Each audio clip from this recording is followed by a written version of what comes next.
The church was packed for my father's funeral. Daniel Carter had been a pillar of the community, building Carter Enterprises from a small residential contractor to the largest commercial developer in 3 states. Everyone who mattered was there. Business associates, politicians, family, friends, all paying their respects to a man who had built an empire worth over $75 million from nothing.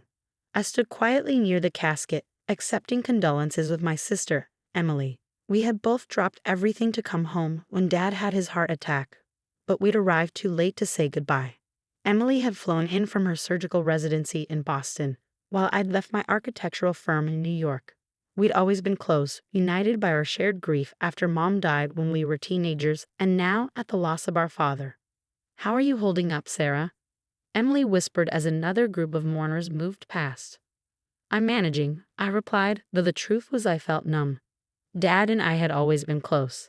As the daughter who followed him into the construction industry, albeit as an architect rather than a developer, we shared a special bond.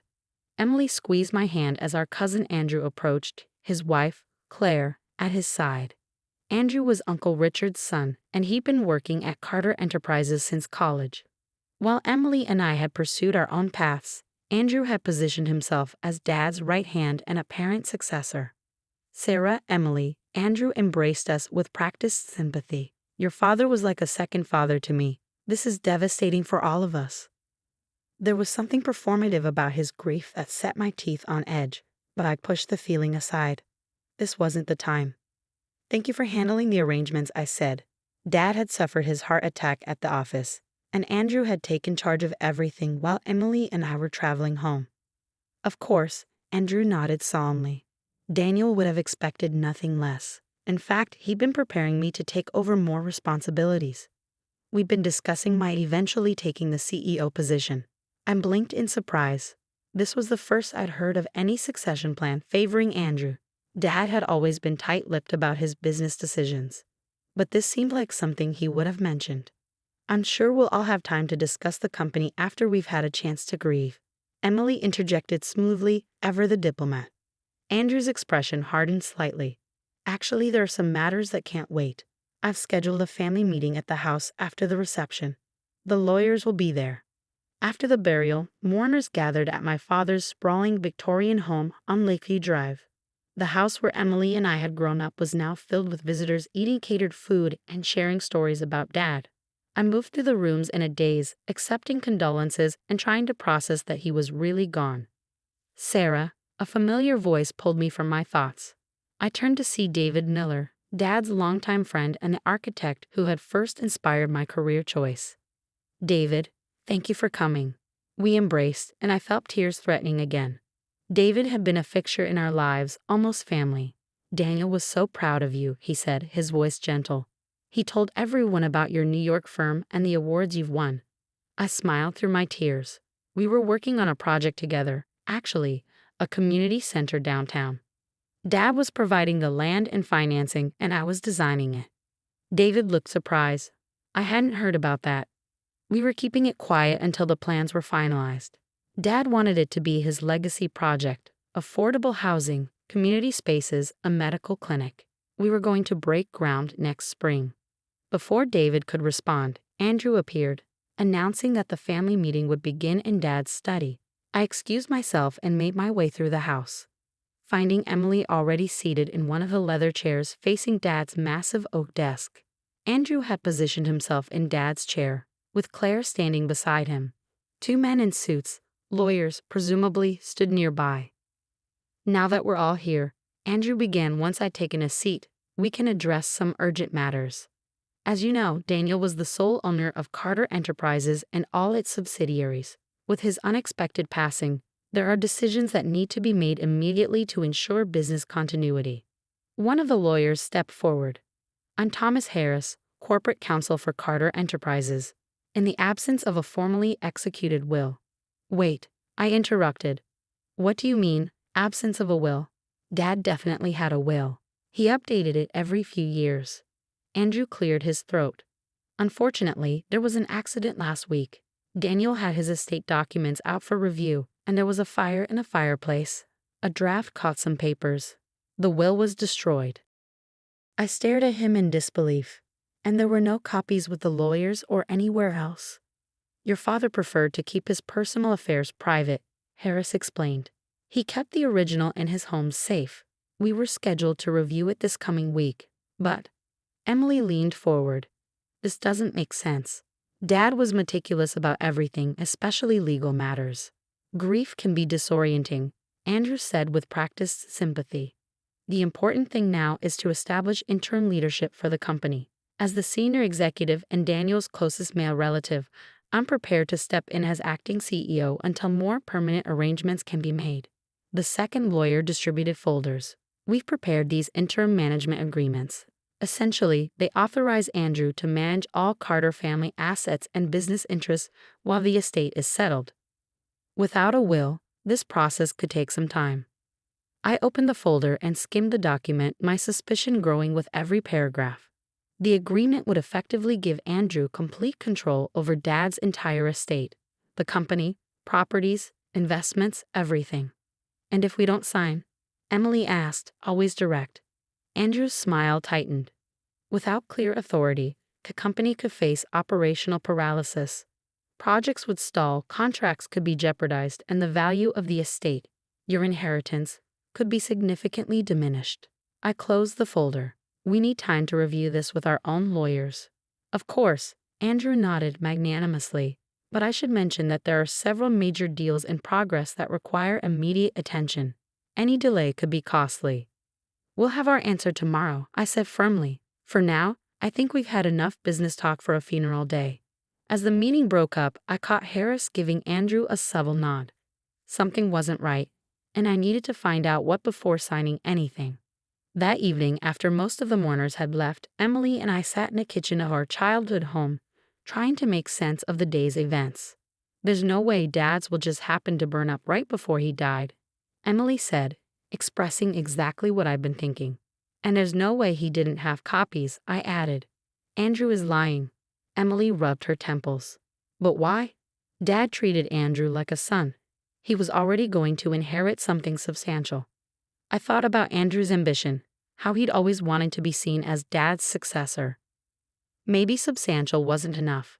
Maybe he wanted everything. Everything. What do? We can't prove anything, and without the will. I stood up suddenly, remembering something important. Dad took me to his bank last month. He showed me his safe deposit box and made sure I knew how to access it. He said it was just in case. Emily's eyes widened. Do you think? I don't know, but it's worth checking. The bank opens at 9 o'clock tomorrow. The next morning, we'd arrived at First National Bank as soon as it opened. The manager, recognizing us as Daniel Carter's daughters, expressed his condolences before escorting us to the vault area. Your father was one of our most valued clients, he explained as he located the correct box. He maintained several accounts and the safe deposit box for over 30 years. He used his key, and I used the key Dad had given me. The box slid out, and my heart raced as the manager discreetly left us alone with its contents. Inside were several sealed envelopes, a USB drive, and a leather portfolio. The large envelope was labeled Last Will and Testament, copy. I knew what Emily whispered as I opened the envelope. The will was comprehensive and crystal clear. Dad had left 30% of Carter Enterprises to me, 30% to Emily, 20% to Andrew, and 10% to a charitable foundation he'd established in Mom's name. He named me as CEO, citing my architectural vision and business acumen, with provisions for Emily to remain on the board despite her medical career. But that wasn't all. The leather portfolio contained detailed plans for the community center project I'd mentioned to David, complete with funding allocations, land deeds, and architectural renderings I created. Dad had already transferred the downtown property and $25 million in development funds to a separate LLC that was jointly owned by him and me. The USB drive contained years of company records, including evidence that Andrew had been systematically diverting company resources to side projects that benefited him personally, not enough to be immediately noticeable, but substantial over time. He didn't just want to control the company, I realized aloud. He needed to cover up what he'd been doing. Emily squeezed my hand. What's our next move? I thought of Andrew sitting in Dad's chair, so confident in his scheme. We go to the meeting he's arranged and bring some guests of our own. That afternoon, Andrew greeted us with barely concealed impatience as we entered Dad's study. He had the signed management agreements laid out on the desk, pens at the ready. "Have you made your decision?" he asked. "As I mentioned, we have pressing matters requiring immediate attention." "We have," I replied calmly. "But before we sign anything, we'd like to introduce some people." On cue, the study door opened. David Miller entered, followed by an elegant older woman I knew was Dad's personal attorney, Margaret Hayes. Behind them came two members of the Carter Enterprises Board of Directors. Andrew's expression flickered between confusion and alarm. "What is this?" "This," I said, placing Dad's will on the desk, "is a copy of our father's actual will. The one you knew existed because he reviewed it with all his senior executives last year." Color draining from Andrew's face. "Where did you?" "Dad kept copies in his safe deposit box," Emily explained, "along with some very interesting company records." Margaret Hayes stepped forward. "As Daniel Carter's personal attorney, I can confirm this is his most recent will, properly executed and witnessed. I hold the official copy in my firm's records." Andrew's corporate lawyer, Harris, looked stunned. "I was told there was no will, that everything had been destroyed in an accident." "There was no accident," I said, my voice steady despite my anger. "Andrew lied to you, to us, and planned to seize control of everything our father built." "These are serious accusations," Andrew blustered, but his confidence was visibly crumbling. "I was only trying to ensure business continuity during a difficult time by presenting false documents and attempting to defraud the rightful heirs." Margaret asked sharply.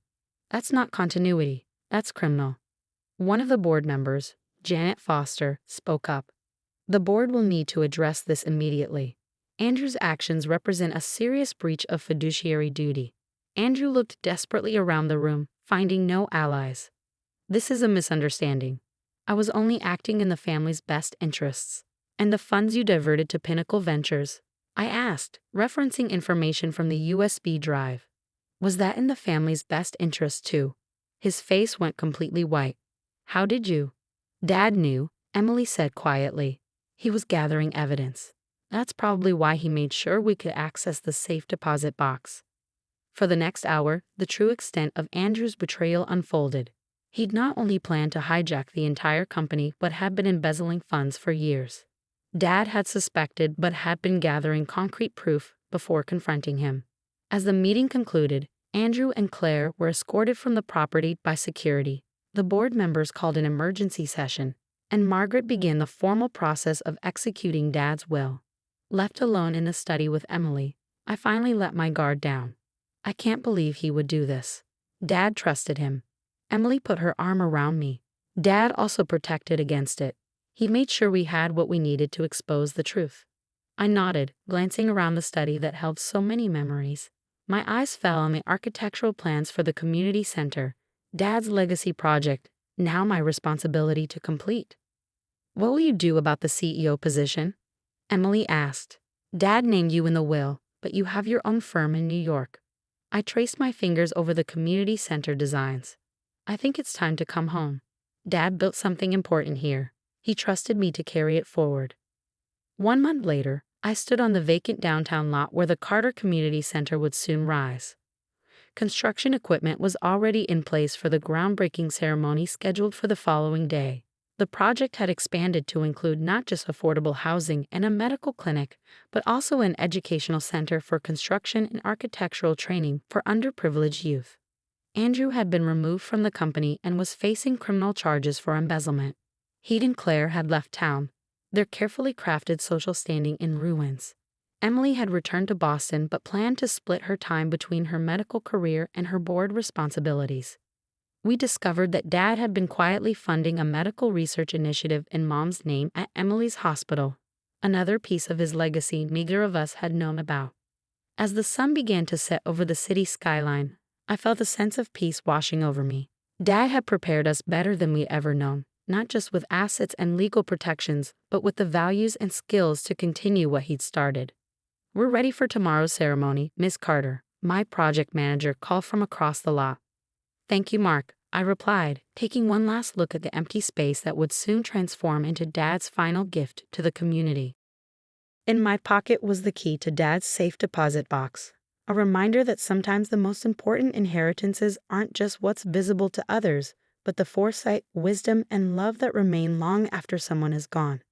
Andrew had been so focused on controlling the company that he completely missed the true wealth Dad had built, not just in assets, but in relationships, respect, and vision for the future. While my cousin had schemed for what he could take, Dad had been quietly planning what he could give. Standing there on the threshold of that future, I silently thanked my father for his final lesson. True legacy isn't measured in dollars or property deeds, but in the positive change we create and the wisdom we pass on. Andrew had tried to steal an inheritance, but he could never touch the real wealth Dad had left us, the opportunity to continue making a difference in the world he loved.